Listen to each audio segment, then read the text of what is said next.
Having risen through the ranks of karting, Formula Ford and Formula 3 in Germany, the Wunderkind first showed his real mettle as part of the Sauber Mercedes junior team in the World Sports Car Championship. But it was when he made his Formula 1 debut at Spa with the Jordan team that his blend of speed, shrewd racecraft and supreme tactical perception marked him out as the man most likely to challenge for the world #1 spot. When it comes to motor racing, Italians are as passionate as they come, and they are proud to show their support of their favourite racing team. If Ferrari is fortunate enough to win a championship, then the fans hit the streets, waving their red flags and the symbol of the prancing horse. Michael's career had been described as a touch controversial with a mix of brilliance. And because of his successes, he has become in demand for charity events, which he is only too happy to oblige. After donating his driving shoes and a signed driving suit, he encouraged bids from the public for his items, which were auctioned on the internet to raise money for UNESCO. He was also only too happy to don a sporting uniform of a different kind. A soccer fan from way back, the German star led his Ferrari team onto the field for a charity match organised to help Iraqi children. With the Giglio soccer stadium awash with the red of the Ferrari Formula 1 team, 29,000 fans of motor racing and soccer alike watched Michael and his team battle it out on the field instead of the track. He led a star-studded team lineup that contained fellow driver Rubens Barrichello, Juventus defender Ciro Ferrara, and former Italian goalkeeper and coach Dino Zoff. Michael opened the scoring for his Ferrari team, showing he's not only a great fan of the world game, but also a decent exponent of it as well. He led his Ferrari team to a resounding 4-1 win over the Italian singers. But despite Ferrari's comfortable victory, the result was unimportant. Through ticket sales and donations, the event raised in excess of $33,000 to help build a children's hospital in the Iraqi capital of Baghdad. Another light moment in a hectic schedule was a cook-off between the world champion and his racing partner Rubens Barrichello. In Melbourne for the 2003 Australian Grand Prix, the duo had the chance to compare their culinary skill, both preparing a tasty pasta dish. In the interests of fair play, the contest was declared a draw, with both men showing their skills aren't only confined to the track. Just to add to the competition's sense of fun, Real Madrid soccer star David Beckham sent the drivers a text message saying, "I hope the only thing you burn this weekend is rubber." But with the fun and excitement comes an element of danger. Italian racer Alex Zanardi's near-fatal crash cost him both his legs, and it sent shockwaves through the racing teams. When preparing for a race at the Milan circuit, Michael's unease grew as the news filtered through of the crash. In that race, Michael finished fourth, a race that would remain exceptional in the German's recent career. It was to show the last time he had been off the podium, and the only time since 2000, that he had finished a race outside the top three. For the rest of 2001, barring 2 retirements, Michael finished 14 times in the top 2 positions. In 2002, he had won a record 10 races, was second 3 times and third once. The impressive list showed the steely determination Michael was well known for, and he went on to break a series of records, including the most points scored in a single championship, with 122, one less than his own 2001 record. Considered the best Formula 1 driver in the world and one of the best of all time, Michael's signature moves and famed aggression has allowed him to realise a dream that began over 25 years ago.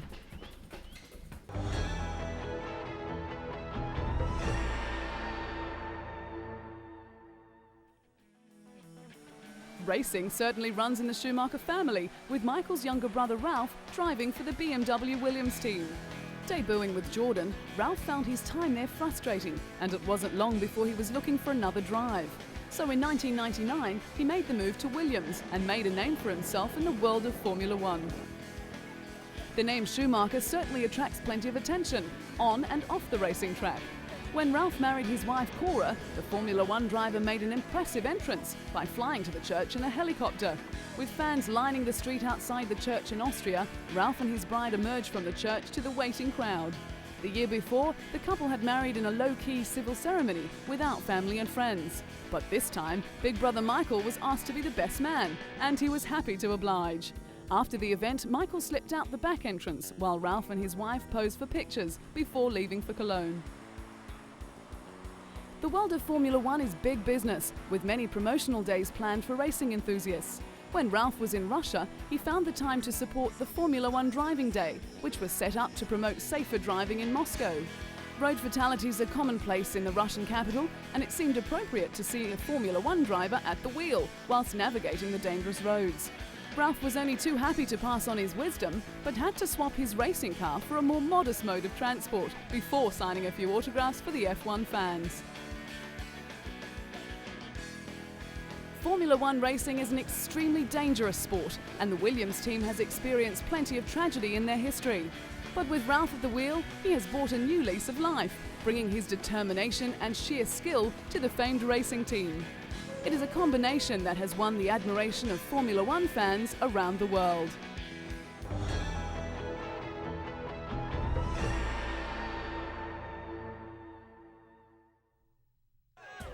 The allure of sport attracts fans from all walks of life, and the glamour of Formula One brings out the brightest stars. Rubbing shoulders with famous actors like compatriot Sean Connery is all in a day's work for Scottish driver David Coulthard, the #1 driver for the McLaren Mercedes. Not shy of the limelight, David's image has been featured on a billboard 4 stories high for Tag Heuer in New York. The Swiss watchmaker is the official timekeeper of Formula One and a corporate partner of the McLaren Mercedes Formula One team. The 4-story billboard was Tag Heuer's largest in the world and was part of a new ad campaign. Coming from a well-to-do Scottish family, David was surrounded by racing from an early age. He was karting from the age of 8 and was a multiple Scottish champion before he moved into Formula Ford, then Formula 3 in 1991. It was that year that David fought a season-long battle for the title with Rubens Barrichello, with the Brazilian eventually coming out on top. David's Formula One career began in 1994 in difficult circumstances.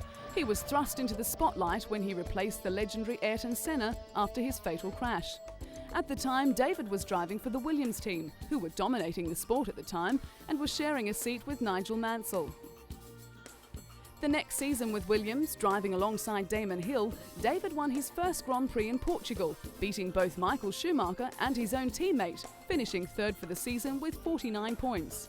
The following year was to see the move to McLaren, partnering Mika Häkkinen. But without a competitive car, David struggled throughout the year. The highlight of that year was a second placing in the famous Monte Carlo Grand Prix, where only 3 cars finished the race. As the McLaren team became more competitive, so did David, and in Melbourne in 1997, he broke the drought by putting McLaren back on the winning track. Winning again in Monza, he finished equal 3rd with John Alexi in the Drivers' Championships. Over the course of the next few years, David had his share of ups and downs, with pit confusion, accidents, and the occasional mechanical problem, but it didn't slow him down too much. A serious plane crash in 2000 seemed to give the Scot a new perspective on life, but despite a very strong challenge for championship glory, he finished 3rd in the standings. Despite his gallant efforts, David has been plagued with team reliability problems. And with the emergence of a very dominant Michael Schumacher in the Ferrari team, the task of reaching the top keeps getting harder and harder. But when he's racing head-to-head with the best drivers in the world, David's never-give-up attitude will always come to the fore.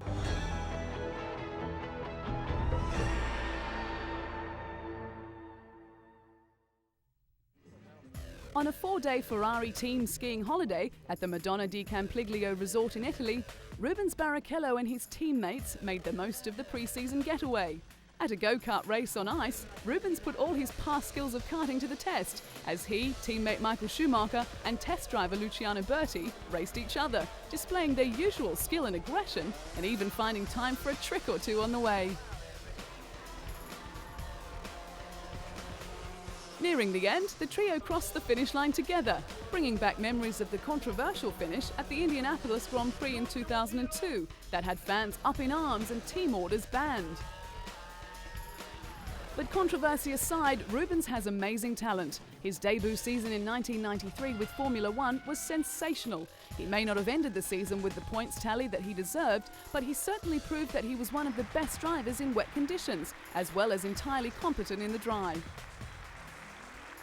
The Brazilian went from Jordan to signing a multi-year contract with the new Stuart Ford team, but the move proved to be a disaster. He then received the call to go to Ferrari as teammate to Michael Schumacher. It was a tough job, but Rubens was strong enough to cope, and in 2000 he took his first win in the German Grand Prix.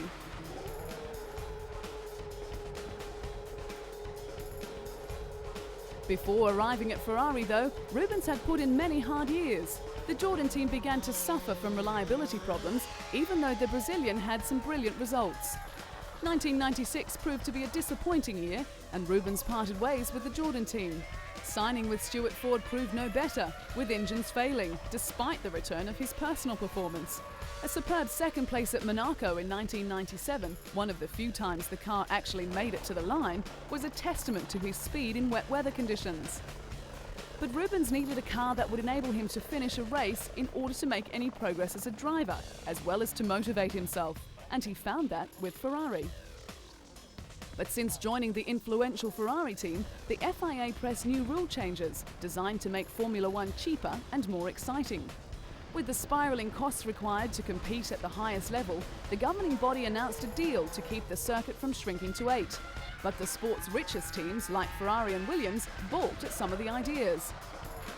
Formula One has been dominated by Ferrari, with the team winning 15 of 17 races in 2002. But smaller teams are struggling to compete with the Italian giant, and with Ferrari's ability to secure the talents of Rubens Barrichello and Michael Schumacher, they are sure to stay on top of the championship's table.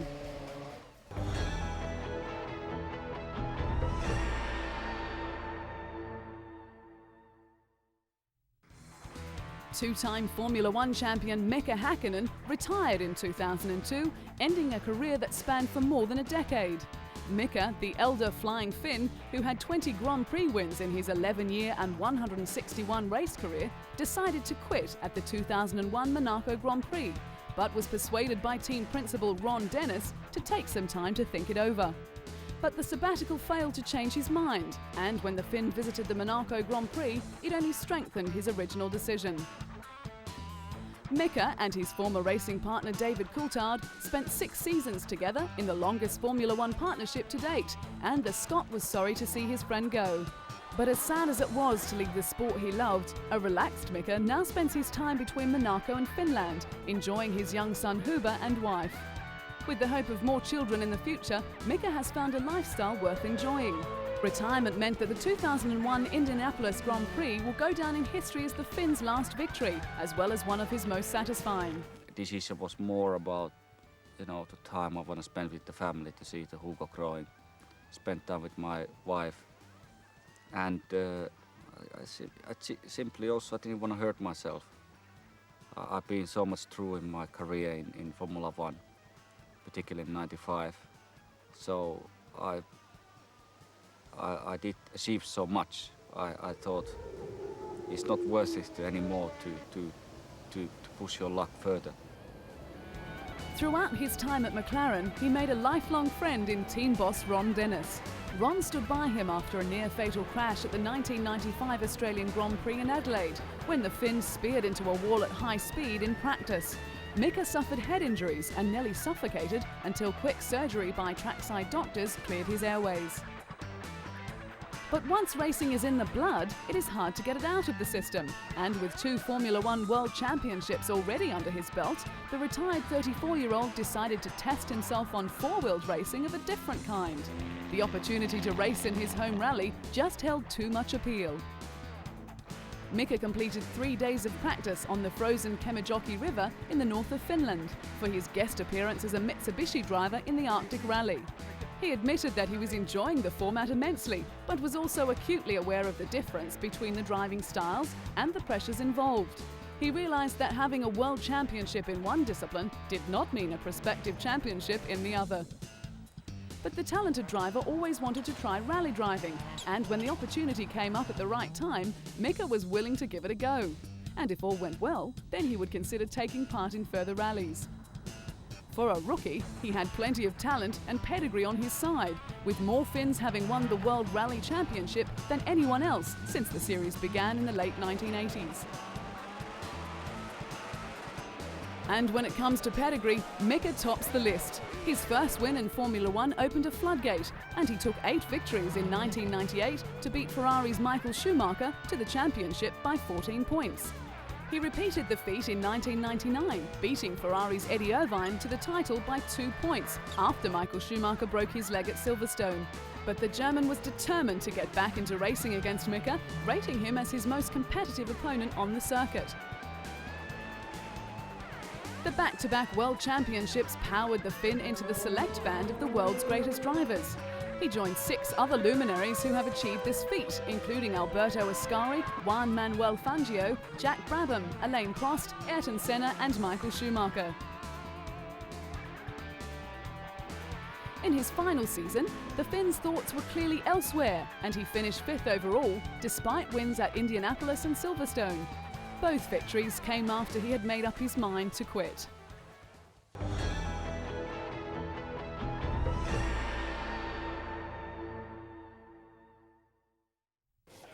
Juan Pablo Montoya made an impressive debut into Formula One, fully justifying the faith shown in him by Frank Williams. Even though he was frustrated from having to retire from 11 of the 17 races, 2 of which he could have won, the talent that impressed the Williams team in the beginning shone through. Juan Pablo Montoya. It was his raw talent that earned him the Laureus Sports Award and thrust him into the spotlight. He continued to impress in his debut season, earning his first win in Monza. Despite all the setbacks, Juan managed to accumulate an impressive 31 points, finishing 6th overall in his first season. Life off the track for Juan was just as successful as his racing career, with the Williams driver marrying Connie Freidel in a private ceremony in Colombia. The couple were accompanied by 300 family and friends when they wed in the temple of Santo Toribio de Cartagena.